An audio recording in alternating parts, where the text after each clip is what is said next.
Hello मेरे प्यारे साथी, मेरे प्यारे स्टूडेंट, मेरे प्यारे छात्र, आप लोग कैसे हैं? मुझे आशा है कि आप लोग बहुत अच्छे होंगे। मैं आपके उज्जवल भविष्य की कामना करता हूं।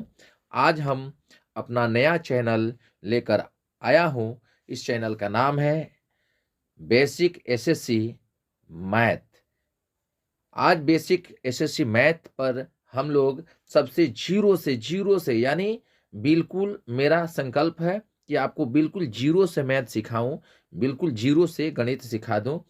ये आपको संख्या और संख्या पद्धति के बारे में आज जानना है। और संख्या पद्धति को अंग्रेजी में नंबर एंड नंबर सिस्टम कहते हैं। नंबर और नंबर सिस्टम कहते हैं मेरे दोस्त। बिल्कुल जीरो से सिखाएंगे मेरे दोस्त, बिल्कुल जीरो से। चिंता ना करें, बस मेरा नया चैनल है। मैं चाहूंगा कि इस चैनल को सब्सक्राइब जरूर करें और बेल आइकन को दबा दें। कोई भी वीडियो डाला जाए तो आपके पास नोटिफिकेशन उसका पहुंच जाए। ठीक है, चलिए। बहुत पहले से और शुरू से अंत तक जो कुछ भी हम लोग करते हैं तो बिना संख्या का कुछ करते नहीं हैं। जो काम करते हैं, काउंटिंग करते हैं, तो सब संख्या का यूज होता है। तो अंक की बात आती है, हर बात में अंक की, जीरो की, 1 2 3 4 5 6 की बात आती है। इसमें हम लोग देखें मेरे दोस्त कि जो संख्या है, इस संख्या और संख्या पद्धति में हम लोग को पढ़ना है। तो सबसे पहले क्या पढ़ना है? तो सबसे पहले पढ़ना है अंक। क्या पढ़ना है मेरे दोस्त? अंक पढ़ना है। तो अंक किसे कहेंगे, किस संख्या को अंक कहेंगे, कहां तक की संख्या को अंक कहेंगे? अंक तो सभी होते हैं, लेकिन अंक की परिभाषा आप कहां तक दे सकते हैं? तो आप देख लीजिए मेरे दोस्त। अंक किसे कहते हैं कि 0 0 1 2 3 4 5 6 7 8 9 को क्या कहेंगे? अंक कहेंगे। यानी 0 से लेकर के 9 तक की संख्या को क्या कहेंगे? अंक कहेंगे। ठीक है, तो अंक की परिभाषा आपने जाना। उसके बाद हमारी संख्या पद्धति जो देख रहे हैं, हमारी संख्या पद्धति अथवा दार्शनिक प्रणाली में इन्हीं 10 संकेतों, ध्यान दीजिएगा मेरे दोस्त, 10 संकेतों यहां लिखा हुआ है, 10 संकेतों का प्रयोग होता है। यहां तक कि जो अंकगणित हम लोग पढ़ते हैं मेरे दोस्त, अंकगणित में सभी संख्याएं इन्हीं अंकों से बनी होती है, इन्हीं अंकों से बनी होती है मेरे दोस्त। इन्हीं 10 संकेतों का प्रयोग होता है अंकगणित में। सभी संख्याएं इन्हीं अंकों से बनी होती हैं। याद रखना, ध्यान दीजिएगा मेरे दोस्त। अब आगे हम लोग देखते हैं, आगे अब देखते हैं कि प्राकृत संख्या क्या है, प्राकृत संख्या किसको बोलते हैं। तो सीधी सी भाषा में बोल सकते हैं कि गिनती की संख्या को प्राकृत संख्या कहते हैं। क्या कहते हैं? गिनती की संख्या को प्राकृत संख्या कहते हैं। ठीक है, और इसको दूसरे शब्दों में बोल सकते हैं कि गिनती में प्रयुक्त होने वाली संख्या को क्या कहेंगे? प्राकृत संख्या कहते हैं। गिनती की संख्या को प्राकृत संख्या कहते हैं। ठीक है, जैसे 1 2 3 4 5 6 डॉट डॉट आगे तक। अब यहां ध्यान रखना मेरे दोस्त कि आगे की मतलब डॉट डॉट का मतलब होता है कि अनंत। क्या होता है? अनंत। ठीक है, क्या होता है? अनंत। अब इसमें आती है, ये बात आती है कि जो प्राकृत संख्या होती है उसमें सबसे छोटी संख्या कौन सा होती है? प्राकृत संख्या की सबसे छोटी संख्या किसको बोलते हैं? तो 1 को बोलते हैं मेरे दोस्त। किसको बोलेंगे? 1 को। यानी सबसे छोटी प्राकृत संख्या क्या है? तो 1 है। तथा सबसे बड़ी प्राकृत संख्या क्या है? तो आपको मैं बता दूं कि सबसे बड़ी प्राकृत संख्या नहीं होगी, क्योंकि ये अंक असंभव है। चूंकि ये संख्याएं जो होती है, जो 1 2 3 4 डट डट करके होती हैं, जो प्राकृत संख्याएं होती हैं मेरे दोस्त, वो अनंत तक होती है, अनंत तक होती है। इसलिए सबसे बड़ी संख्या यानी सबसे बड़ी प्राकृत संख्या ज्ञात करना संभव नहीं है, अर्थात असंभव है। ठीक है, आगे चलिए। आगे हम लोग देखेंगे पूर्ण संख्या। पूर्ण संख्या क्या है? आगे क्या देखेंगे मेरे दोस्त? पूर्ण संख्या क्या है? तो पूर्ण संख्या को आप सीधी सी भाषा में बोल सकते हैं कि प्राकृत संख्या के संख्यांक 0 को शामिल करने से प्राप्त संख्या परिवार पूर्ण संख्या कहलाती है। और इसको सीधी भाषा में बोल सकते हैं कि गिनती की संख्या में शून्य को शामिल कर देने से प्राप्त हुई संख्या पूर्ण संख्या कहलाती है। जैसे 0, 1, 2, 3, 4, 5, 6 डॉट डॉट डॉट डॉट आदि अनंत तक। यानी ये भी आप पूर्ण संख्या में भी सबसे बड़ी पूर्ण संख्या ज्ञात नहीं कर सकते हैं मेरे दोस्त। अब प्रश्न आती है कि सबसे छोटी पूर्ण संख्या क्या है। तो सबसे छोटी पूर्ण संख्या मेरे दोस्त क्या होगा, 0। तथा सबसे बड़ी पूर्ण संख्या क्या होगा, तो असंभव। क्योंकि सबसे बड़ी पूर्ण संख्या हम लोग ज्ञात नहीं कर सकते हैं, क्योंकि अनंत तक है। अनंत मतलब डॉट डॉट डॉट आगे तब जहां तक आप जाओ वहां तक है, लेकिन ये निश्चित नहीं है। इसलिए सबसे छोटी पूर्ण संख्या 0 होगा। और तथा और बोल सकते हैं, तथा बोल सकते हैं, सबसे बड़ी पूर्ण संख्या क्या होगा, असंभव होगा, ज्ञात करना असंभव होगा। चलिए आगे देखते हैं। आगे प्रश्न है मेरे दोस्त, ध्यान दीजिएगा। आगे प्रश्न है आपका। अब हम लोग देखेंगे सम संख्या। अब देखेंगे हम लोग सम संख्या मेरे दोस्त। वैसी प्राकृत संख्या जो 2 से पूर्णतः विभाजित हो जाए। ध्यान दीजिएगा, वैसी प्राकृत संख्या जो 2 से पूर्णतः विभाजित हो जाए सम संख्या कहलाती है। जैसे आप देख रहे हैं स्क्रीन पे, 2, 4, 6, 8, 10, 12, 16, 18, 14 भी हो जाएगा मेरे दोस्त। ठीक है, यानी जिस संख्या में आप 2 से पूरा पूरा भाग कर सकते हैं, यानी पूरा पूरा भाग लग सकता है, वैसी संख्या सम संख्या कहलाती है। सम संख्या में जो इकाई का स्थान होता है, कोई भी संख्या ले लें। जैसे मान लीजिए सम संख्याओं के इकाई के अंकों सम संख्या के इकाई अंक के स्थान पर 0, 2, 4, 6, 8 ये आप जो देख रहे हैं। तो मेरे कहने का मतलब है कि अभी तो बोला सम संख्याओं के, तो सम संख्या 120 भी हो जाएगा, 8 भी हो जाएगा, 10 भी हो जाएगा, 15 भी हो जाएगा। होगा? ये नहीं होगा, सॉरी, 15 नहीं होगा, 14 हो जाएगा, है ना। इस तरह की संख्याएं हो जाएंगे। लेकिन आपको यदि बड़ी संख्या दिखाई दे, जैसे 3 डिजिट में आपको दिखाई दे, 140 हो गया, 150, चाहे 52, 154, चाहे 8232, इस प्रकार की संख्या दिखाई दे, या आपको 36 दिखाई दे। ठीक है, तो आपको देखना है कि इसका इकाई का स्थान कौन है। तो इकाई का स्थान ये है, इकाई का स्थान पर ये है 0 है, इकाई का स्थान पर 4 है, इकाई का स्थान पर 2 है, इकाई का स्थान पर 4 है। तो ये इकाई हुआ। तो इकाई, दहाई, सैकड़ा, इकाई, दहाई, सैकड़ा, इकाई, दहाई, सैकड़ा, इकाई, दहाई, सैकड़ा, इकाई, दहाई, सैकड़ा, हजार। इस तरह की संख्या जब आपको मिलती है तो इसके इकाई के स्थान पर यदि ये संख्याएं हों तो समझिए कि वो सम संख्या है। अर्थात यदि इकाई के स्थान पर 0, 2, 4, 6, 8 हो तो सम संख्या है। ठीक है, सबसे छोटी सम संख्या क्या हो जाएगी, 2। सबसे छोटी सम संख्या 2। आगे चलिए, आगे अब हम लोग देखेंगे, क्या देखेंगे, विषम संख्या। विषम संख्या क्या है, वैसी प्राकृत संख्या, ध्यान दीजिएगा, वैसी प्राकृत संख्या जो 2 से पूर्णतः विभाजित न हो, विषम संख्या कहलाती है।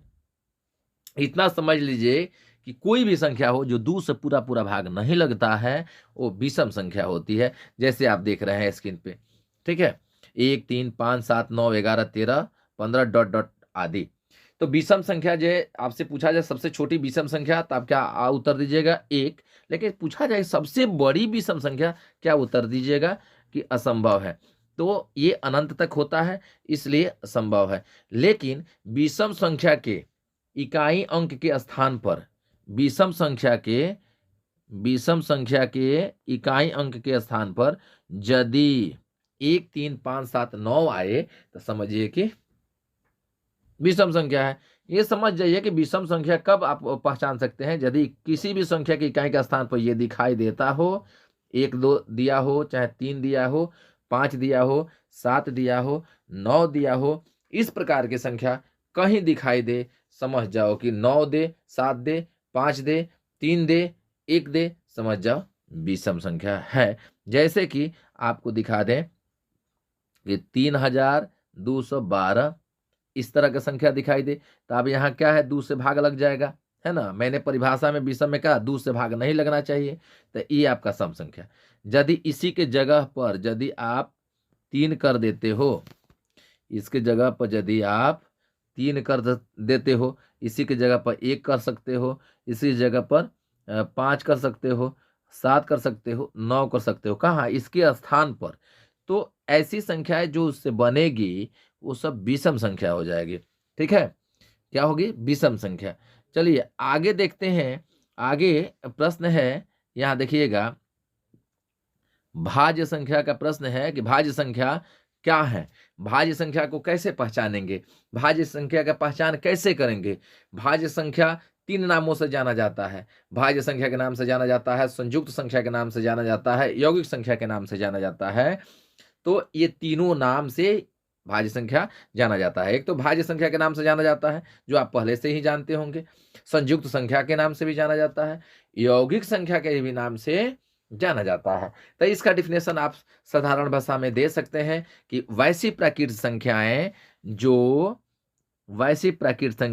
एक और स्वयं के अलावे अलावे किसी दूसरे, ध्यान दीजिएगा, वैसी प्राकृतिक संख्याएं जो एक और स्वयं के अलावे किसी भी दूसरी संख्या से विभाजित हो, भाज्य संख्या कहलाती है। अब इसको समझने का तरीका क्या है, आप समझ लें कि आपका डिफिनेशन क्या था कि वैसी प्राकृतिक संख्याएं जो एक और स्वयं के अलावे किसी और संख्या या किसी दूसरी संख्या से विभाजित हो जाती हो तो भाज्य संख्या कहेंगे। तो आप बताइए, आपका 2 है, 3 है, 4 है, तो यहाँ आपका ये एक तो हो गया, एक आपका पूछा हुआ है, स्वयं भी कहा है, स्वयं मतलब 2। अब इन दोनों के अलावे किसी संख्या से 2 विभाजित होगा नहीं, इसलिए ये भाज्य संख्या है, सॉरी अभाज्य संख्या है। क्या है, अभाज्य संख्या है, भाज्य संख्या नहीं होगा। भाज्य का मतलब है कि एक स्वयं के अलावा और कोई हो। फिर आप इसमें आ जाइएगा, इसमें आ जाइए 3 में, तो 1 और 3 के अलावा और किसी संख्या से ही कटेगा नहीं, कटेगा। अब आ जाइए 4 में, तो 4 क्या हो जाएगा, 1 4 मतलब 1 और स्वयं, अब देखिए बीच में आ गया, 2 से कट जाएगा ये। तो ऐसी संख्या कभी भी भाज्य होगी जो संख्याएं स्वयं और एक के अलावा किसी और संख्या से कटती है। जैसे कि आपको बता दें कि 6 है, 6 देखिए 1 से, स्वयं से, 2 से, 3 से। फिर वही देखिए 8 है, 8 है 1 से, स्वयं से, 2 से, 4 से।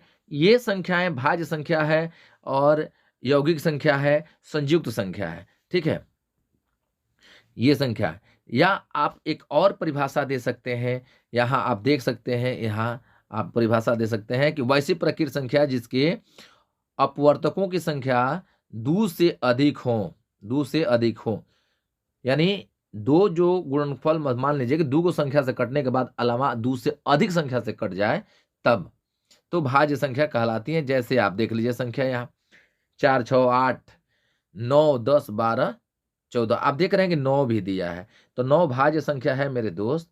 कैसे है देख लीजिए, 1 है, स्वयं है, फिर इस बीच में 3 आ जा रहा है ना, तो एक स्वयं के अलावा औरों कोई संख्या से कटता है तो भाज्य संख्या है, औरों से कटता है तो भाज्य संख्या है।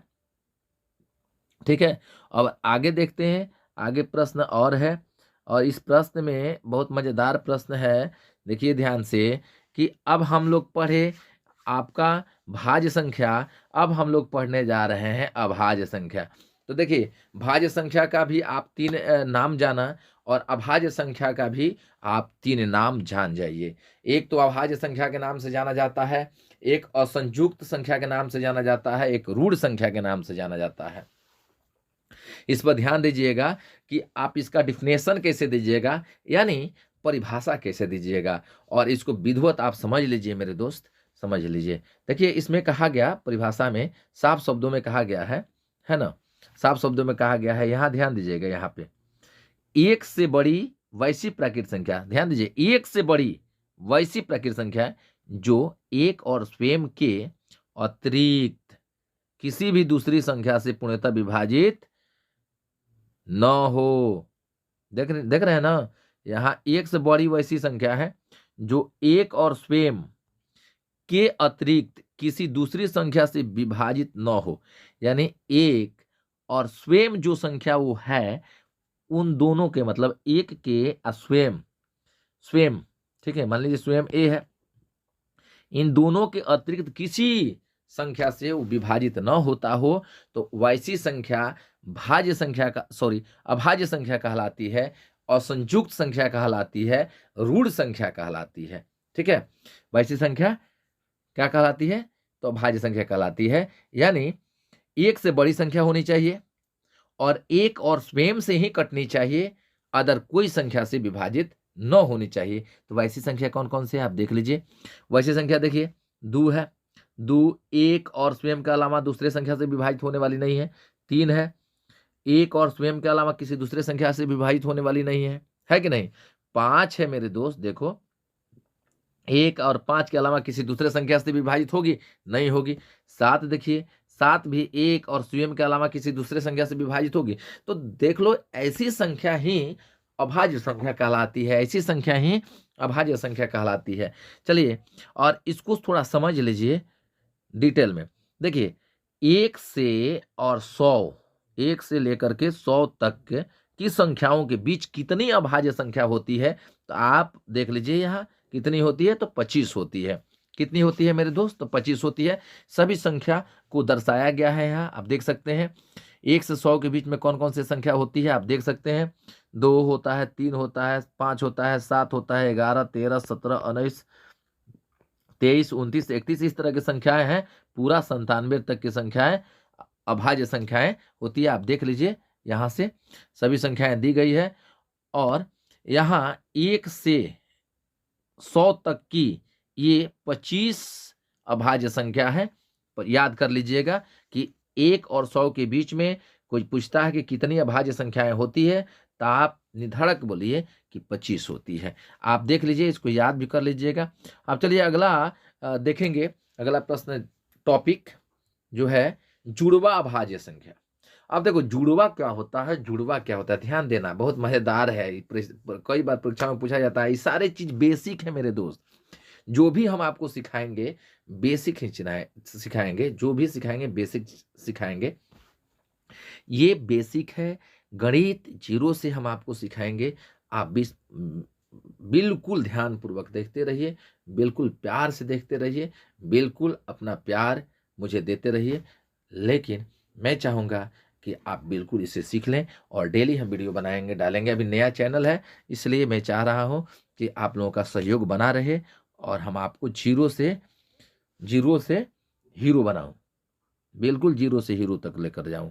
देखिए, अब जुड़वा अभाज्य संख्या, जिन दो अभाज्य संख्याओं के बीच, ध्यान देना, जुड़वा अभाज्य संख्या जब की बात आए तो इतना देखना कि जो संख्या होंगे वो दो संख्या हमको लेनी है, दोनों अभाज्य संख्या होना चाहिए और दोनों के बीच का अंतर क्या होना चाहिए? 2 होना चाहिए। तो जिन दो अभाज्य संख्याओं के बीच का अंतर 2 होता हो तो वे दोनों संख्याएं जुड़वा अभाज्य संख्या कहलाती हैं।